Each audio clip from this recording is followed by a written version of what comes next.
And out of this, there is chaos and confusion this morning at the CDC, the Centers for Disease Control. The White House says the head of the agency, this woman, Susan Monarez, has been fired because she didn't align with the president's Make America Healthy Again agenda. But Monarez is refusing to step down. Her lawyers claim she wasn't legally let go because only President Trump himself can fire her. Dr. Amish Adalja is a senior scholar at Johns Hopkins Center for Health Security and joins us now to talk about what this means for all of you. Dr. Adalja, good morning. What do you make of what's happening at the CDC, not just today, but during the Trump administration with a quarter of its staff cut? It's complete chaos, and that chaos is not just political chaos. It makes all of us in the world less safe. The CDC is the premier public health agency in the world. They are what we need to respond to pandemics, epidemics, emerging infectious disease. And when they're in disarray because of all the politicization and RFK Jr.'s meddling, all of us are going to suffer from it. And I don't know that the CDC can recover from something like this. It is really decimated right now. I want you to give us some details from what you've just said, because there's several other CDC officials who have resigned, and some viewers may see these headlines and think to themselves, I'm not really interested in politics. I don't want to look at every twist and turn of the Trump administration. But explain why every one of our viewers is impacted directly by what's happening at the CDC. The CDC is 24/7, 365 listening, looking, trying to understand what health threats might be coming to the United States, tracking multiple disease outbreaks, tracking avian influenza, tracking coronaviruses, tracking the threat of bioterrorism or biological weapons use. All of that is what the CDC does. You may not see it. You may have the luxury to not really worry about that stuff, but the CDC is doing that all the time. And when they're not doing it, bad things happen. Things will get through. Things won't be noticed until it's too late. So the CDC is our front line at the defending us against the microbial world and all those microbial threats, from the mundane things like foodborne illness to the use of anthrax as a biological weapon. That's what the CDC does. And we need the best of the best working there, the strongest and brightest minds. And we need it to be done in a way where they're not being interfered with by politics. And increasingly, the CDC has been politicized, and this is the culmination of that. Seeing the CDC director sort of fired by RFK Jr. and now multiple directors underneath her all quitting because this environment is not conducive to actually doing a good job. No one wants to work in this type of an environment, and that makes us all less safe, not just in the U.S., but remember, this is the whole world that the CDC deals with. Yeah, and our medical contributor, Dr. Celine Gounder, this morning on an editorial call made the point that it's the centers, plural, of the Centers of Disease Control. It's not just one place, but many, many different specialists, many different arms around the country. You made the point about fighting things like COVID. There is some updated COVID vaccine guidance from the FDA. Can you help us understand what that is and what you make of it? Well, the big thing is that the new updated vaccines have been approved by the FDA, so these are going to more match the strains that are circulating. But what did happen as well is that it's going to be increasingly harder for children less than 2 years of age to get COVID vaccines. If they have a high-risk condition, it's going to be easy for them to get it. But we know that children, even if they have no high-risk condition and they're less than 2, have a high rate of hospitalization, have a high rate of going to the emergency department. Those individuals are not going to be as easily able to get the vaccine. And that's going to cause a lot of problems because doctors may have to prescribe it off-label. Pharmacists might not be able to give it. So there is a lot of confusion right now with how the COVID rollout is going to go in the fall. The CDC, however fractured it is going to have to weigh in on that. We'll have to see exactly what happens. In the meantime, other organizations like the American Academy of Pediatrics are really putting out their own guidance to try and help figure out how to for parents to navigate this issue with COVID vaccines in the pediatric population. Yeah. But it all remains to be seen, and how insurance is going to cover it. That's all something that's been completely disrupted right now. Well, we hear the urgency in your voice on this and everything that's happening at the CDC. We hope our viewers pay attention to what's going on. Dr. Amish Adalja, thanks for your time. Thanks. CBS News medical contributor Dr. Celine Gounder joined CBS Mornings earlier and spoke about the fallout from the firing. We're really dealing with a massive power vacuum, leadership vacuum, because it's not just Dr. Monarez who's gone. You have 25% of the staff that's been fired. it's the Centers for Disease Control and Prevention. A number of the directors of the various individual centers have also been pushed out. And then 3 additional center directors resigned yesterday. All right, let's bring in CBS News White House reporter Olivia Rinaldi. Olivia, thank you for joining us today. What are you hearing from the White House about this firing? Well, Mugo, it's good to be with you. The White House says that, in fact, Ms. Monarez has been ousted from her position at the CDC, I should say.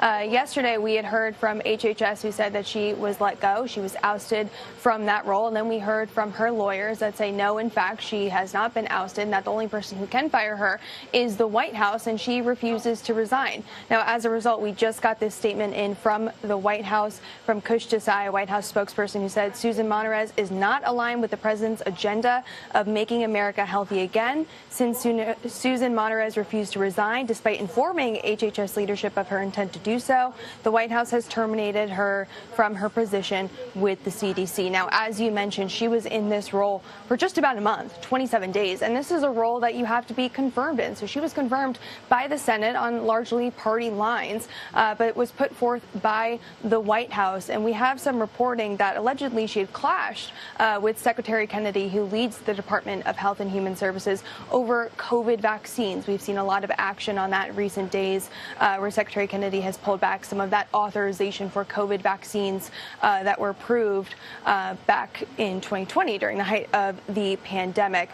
So quite notable there. She had held a variety of positions throughout federal government, but it seems now that after her leaving the CDC, as Dr. Gounder has also said, there's been a bit of a vacuum. There are other top officials who left in her wake. So a lot of questions about who is going to lead the CDC. As we mentioned, this is a Senate-confirmed position. So the White House is going to have to put forward yet another candidate who's going to have to go through vetting, hearings, and a process on Capitol Hill to lead this agency. Yeah, and Olivia, Monarez is the second federal official this week who has challenged the administration's ability to fire them. What are you hearing on that front? Right, that's exactly right, Mugo. I mean, we heard from Monarez, who's saying that the White House has to fire her, that it can't come from HHS leadership, but also thinking of Dr. Cook, the Federal Reserve one of the governors on the Federal Reserve Board of Governors, who earlier this week received a letter from this White House that the president said he no longer has confidence in her. She filed a lawsuit today saying that she was removed abruptly, and this violated her due process rights under the Constitution and federal law. She was also arguing that the Trump administration tried to redefine the meaning of cause. Remember, her ousting happened because the White House said that there was a federal agency that found that she lied on some mortgage documents. She has not been charged in that case, but she's saying that because of that accusation, they are calling that the cause for her removal. Now, the White House also said in a statement today that the president exercised his lawful authority to remove a governor on the Federal Board of Governors for cause. The president determined there was cause to remove her for credibly lying on financial documents on a highly sensitive position overseeing financial institutions. Again, Mugo, she has not been charged. This is just an accusation at this point, but it kind of speaks to this broader theme that we have seen. Two federal officials now who they have tried to oust from positions, Senate-confirmed positions, and are seeing some pushback and resistance. Yeah, certainly seems that way. Olivia Rinaldi, thank you so much for your reporting today. Officials at the CDC are stepping down after the White House fired the agency's director. Susan Monarez had criticized Health Secretary Robert F. Kennedy Jr. for, quote, weaponizing public health. The White House says Monarez did not support the Trump administration's agenda. Let's bring in CBS News White House reporter Aaron Navarro. Aaron, thanks for being with us. There's a lot of back and forth over if she officially got fired. What are we hearing? Yeah, Meg, just to lay out the timeline, the news broke yesterday that Monarez was fired. CDC sources then confirmed to CBS News that that was the case. The ex-account for the Department of Health and Human Services then announced this. Her lawyers responded by saying she has not resigned nor has been fired officially. A spokesperson for the White House then said that the personnel office told her that she has been terminated, said that she was, quote, not aligned with the president's agenda.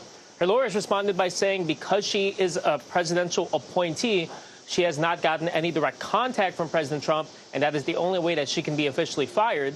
The White House Press Secretary Caroline Leavitt was asked about her termination. Take a listen to her here. her lawyer's statement made it abundantly clear themselves that she was not aligned with the president's mission to make America healthy again. And the secretary asked her to resign. She said she would, and then she said she wouldn't, so the president fired her, which he has every right to do. It was President Trump who was overwhelmingly reelected on November 5th. This woman has never received a vote in her life, and the president has the authority to fire those who are not aligned with his mission.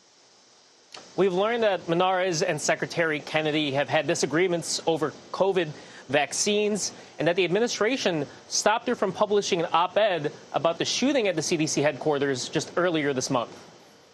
CBS News medical contributor Dr. Cillian Gounder joins us now. She's also editor-at-large for public health at KFF News. Dr. Gounder, thanks for being here.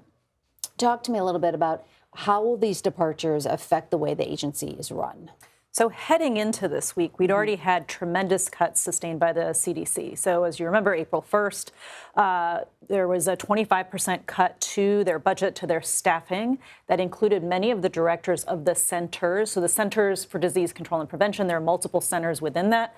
Many of these already were functioning without leadership. And then on top of that, you had a senior leader in charge of data who resigned earlier this week, and then 3 more leaders who resigned after Dr. Monarez was informed that she was being fired. 3 more resigned after that. And so you're really dealing with an agency that's just sustained its own shooting, that has not had much in the way of outreach from the folks in D.C. in response to that, and then now really rudderless without leadership to guide them. And there's apparently going to be a walkout today. Yes, they're calling it a clap out around 3 p.m. today to show solidarity and support for the 3 leaders, as well as Dr. Monarez, who are no longer at the CDC. We want to take you now to Atlanta, where employees at the Centers for Disease Control are staging what they're describing as a clap out. It's an apparent protest following the news that the White House is attempting to fire CDC Director Susan Monarez. In the wake of all this, several other top CDC officials have resigned, citing what they call political interference in their work. CBS News correspondent Skylar Henry is there. Skylar, thanks for joining us. It looks like quite a crowd has gathered there. What are you seeing at this walkout? Yeah, sure. Let's take a walk. Meg, good to see you. As always, hundreds of people easily are out here, and they are made up of not only CDC employees current, but some who were either let go recently or those who left in recent months. You can see some of the signs here, some saying thank you, others saying thank you for being public health heroes. You can hear the applause behind me. We're actually going to take a walk and see what's going on as it relates to getting into the action. But this is all in response to the last 24 to 48 hours, really in response to the White House saying that CDC Director Susan Monarez has been fired. She said that she is not resigning. And ever since then, we have seen a bit of a back and forth, if you will, trying to get a little bit more context in terms of who is in charge of the CDC at this current moment. Let's take a further walk here. As you can see, again, hundreds of people out here, all showing their support for the CDC in general. The other aspect to this, Meg, if you remember, just 2 weeks ago, there was a shooting right outside of the headquarters here. There are still bullet holes in the building right across the street here. That's the CDC's campus here in Atlanta. Some people say that they are still shaken up. We spoke with some employees who say that they have not been back in the building ever since all of that happened. They say that they are still concerned about not only what's going on as it relates to their employment, but also their safety. We know that the CDC is undergoing a security review to see how they can make it better, safer, stronger, if you will, as it relates to what's happening on the CDC campus. But there's also a bit of a concern as it relates to their actual employment, especially considering the layoffs and the reductions that we've seen over the course of the last 6 to 7 months. Also part of this, we have that advisory committee that's in charge of all sorts of things as it relates to like COVID vaccines and making sure what's appropriate and what's necessary. That is something else that people say that they are concerned about. If you remember, a couple of months ago, Health and Human Services Secretary Robert F. Kennedy Jr. Let go of everyone that was on that committee, replaced it with folks that are more aligned to his policy. And so they say they are concerned about that, especially as we look ahead to the end of the year. Let's take a bit more of a walk just to see what's going on here as it relates to some of the action. to see what kind of support is going on out here. I'm going to step out of the way. Yeah, I'm curious, Skylar, who all the cameras are pointed at who? Who's somebody speaking? Yeah. Moving out of the way here just to see if we can get a bit more context on that front, Meg. But as you can see, there are literally hundreds of people out here, if not thousands at this point. And most of these employees have literally walked out of the office in the last 2-3 minutes or so. Skylar, as you make your way, through the crowd here, and as you pointed out, hundreds of people have come out in just the last few minutes. Have we received any information? Do we have any idea who might take over if she is indeed out of her job? Well, that's the interesting thing, Meg. There's still a bit more to be said there as it relates to who would take over. Many here that we have spoken with on that front, they say that they want to be with someone who is more aligned with the science. They say that they are contesting Health and Human Services Secretary Robert F. Kennedy Jr.'s stance on those issues. And so they say that they want someone who is aligned. Remember, Director Monarez has just been in this position for only the last several weeks. So there is not much that has been done over the course of that front. But I was talking before about what we had seen as it relates to the shooting and the damage here at the CDC campus. She was just here. She was just giving tours to the media, showing them what's happening on the inside of the building, and also saying that they are going to continue to provide resources to the employees here at the CDC to make sure that A, they not only feel safe, but B, feel as though they are competent enough to do their job. So it's going to be very interesting to see how the CDC decides to move forward. We should also point out that HHS Secretary Robert F. Kennedy Jr. has been in the public over the course of the last several hours. He appeared on another news network and also had an event in Texas. He said that he feels as if the agency is in trouble and we need to fix it, and that some people should not be working there anymore, but not wanting to comment any further, as he says, as it relates to personnel issues. So it'll be interesting to see what happens as we get a little bit more as it relates to those who are coming out here and showing their support, especially those who stepped down from the job. All right, Skylar Henry in Atlanta for us outside the CDC. Thank you.